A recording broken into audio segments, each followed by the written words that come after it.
don't want to be too sunny. So thank you for coming back to my channel once again. So the Conservative Party's monthly leadership contest is hotting up. Liz Truss is remaining on as Prime Minister until such time as a replacement as leader of the Conservative Party can be found, and therefore as Prime Minister. So as soon as somebody else is confirmed as a leader of the Conservative Party, Liz Truss will go to His Britannic Majesty, King Charles III, tender her resignation and offer her last Prime Ministerial Council, which is to say, to advise the King to appoint the new leader as Prime Minister.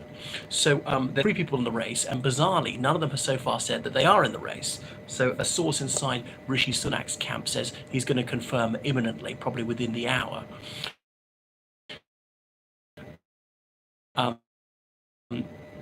Boris Johnson was on holiday in the British, but landed in the United Kingdom because this situation erupted faster than he foresaw. Remember, he only stood down as Prime Minister on the 6th of September. That was 2 days before the Queen died. Liz Truss took over, and then for a fortnight, really nothing was happening in partisan politics because of the Queen's funeral. Once the regal obsequies were finished, Liz Truss arranged and unveiled her economic plan. That went down very badly. Anyway, I don't want to rehearse all that. So the people in are Rishi Sunak, who was formerly Chancellor Exchequer, the quondam Prime Minister Boris Johnson, and indeed the current Lord President of the Council and Leader of the House of Commons, Penny Mordaunt. So Penny Mordaunt is the only woman in the race, and her slogan is PM for PM, as in Penny Mordaunt for Prime Minister. And she's just released a Twitter video talking about her humble Portsmouth child, that she went to a comprehensive school. Her father was a paratrooper, and she's unpretentious. She says they like a pint and a pie in Portsmouth, so does she. So she's a woman of the people.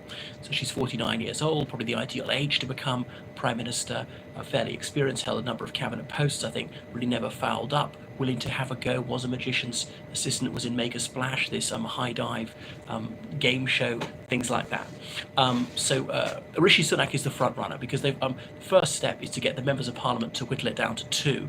There are 358 Conservative MPs, and the chairman of the 1922 committee has set the rules. He's introduced a new rule: you have to have at least 100 members of Parliament to nominate you. Therefore, the maximum number of people who can be nominated is 3. Now Rishi Sunak's got the most pledges. He's got 102 MPs behind him. Only 169 of the 357, is it, Conservative MPs have pledged thus far. 46 have come out in favour of Boris Johnson. So Rishi Sunak is beating Johnson by a rate of more than 2-1.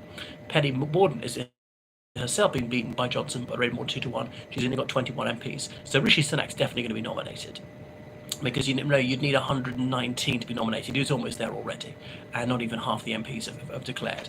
Johnson will probably make it. Penny Mordaunt probably won't. Not only be in the last 2, but she probably won't get to that threshold of 119. Therefore, 2 candidates are there: Rishi Sunak and Boris Johnson. Remember, the close of nominations is 2 p.m. Monday, so the Conservative Party is keen to move on swiftly from this. So whether Penny Mordaunt manages to nominate or not, 2 can go forward to the mass membership, the 160,000 odd ordinary men and women members of the Conservative Unionist Party, and they will cast their ballots by an online vote between Rishi Sunak and Boris Johnson. Remember, Rishi Sunak won the MP's leg of the electoral contest in August, but he fell in the final hurdle. The ordinary members preferred Liz Truss. What are the Christianity from the Tory party? Rishi and his wife are business people and did their best to avoid paying tax. Well, indeed, what they did was entirely lawful, and his wife Akshata Murthy is the daughter of an Indian millionaire. N.R. Narayanan Murthy, the head of Infosys, is in information systems. He's an IT maven, and she was a tax resident in India, even though actually domiciled in the United Kingdom. But she's changed her tax status. She's an Indian citizen, which is neither here nor there.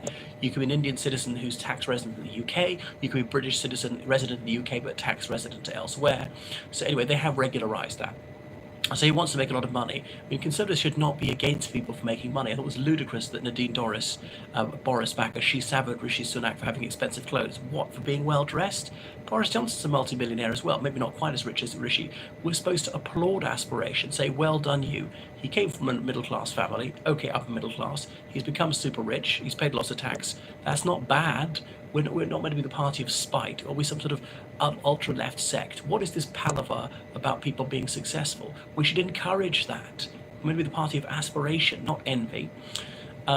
So if it goes to the mass membership, I think that Rishi Sunak will narrowly get it, would win about 55% of Boris Johnson's 45%. Remember, only 2 candidates can go to the mass membership, not 3, even if Penny Mordaunt gets to nominate.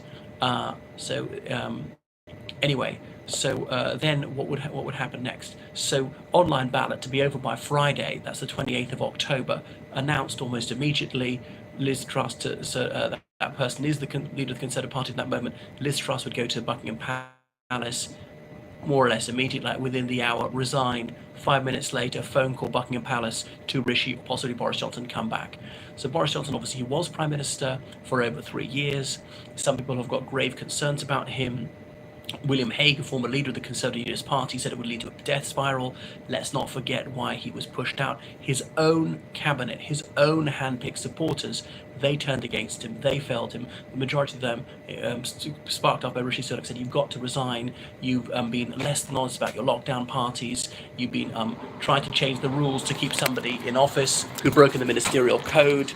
You did other things. You didn't properly handle the sexual molestation allegations against Chris Pincher, this MP who's alleged to have sexually assaulted men and things like that. So there were derelictions of duty, failures of leadership. That's what Boris Johnson's foes would say. I'm not saying I endorse that he was deeply unserious and irresponsible in a very serious time. His enemies called him the Clown Prince. He has his backers. Some people want him back and say, well, he's got charisma. He won a general election. The Conservative Party's highest share of the vote in 40 years achieved under him.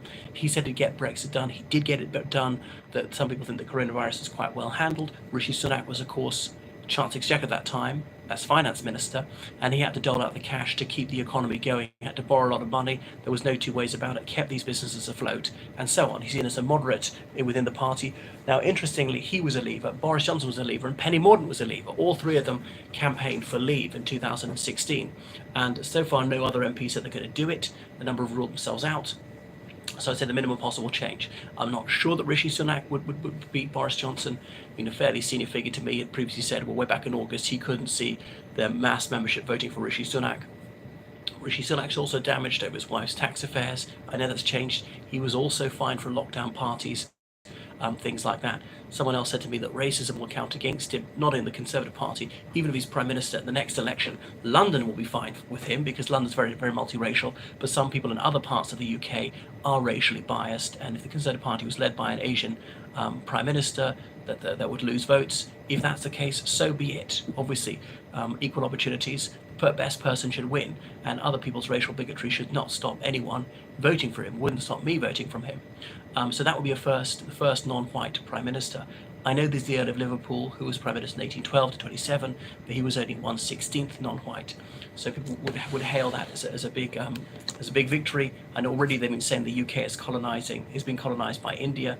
Maybe that would be a good thing, being so misgoverned the United Kingdom in recent months. So that's it. I think that Rishi Sunak will narrowly get it. But Boris Johnson, even being a serious contender, is quite surprising. He perhaps foresaw that Liz Truss was going to really mess things up in absolutely record time. It really is quite impressive just how much she managed to fail and just how fast she managed to fail. Penny Mordaunt doesn't look like a serious contender, but she would have laid down a marker for a big job in the cabinet, more important than she's got right now. And if she doesn't win the leadership this time, she could win in a subsequent time, because 2024 is not looking sweet for the Conservative Party. Even if Rishi Sunak is Prime Minister or Boris Johnson's party is leader of the party, Prime Minister, lead the party to defeat in 2024, probably, in which case a new leader will be sought. Penny Mordaunt would be an obvious contender at that point. Opportunity knocks, you've got to go for it. Rishi Sunak, even if he leads the party to a major defeat in 2024, even if he's out as Prime Minister, he will have been PM for 2 years. That's far more than most people achieve. He will be at first, he'll go down in history, the first non-white Prime Minister of the United Kingdom. To make it easier for the second non-white PM, to make it easier for the third, to make it easier for everyone else afterwards, when it's just completely not even worth mentioning. Right, thank you so much for watching the channel. Goodbye.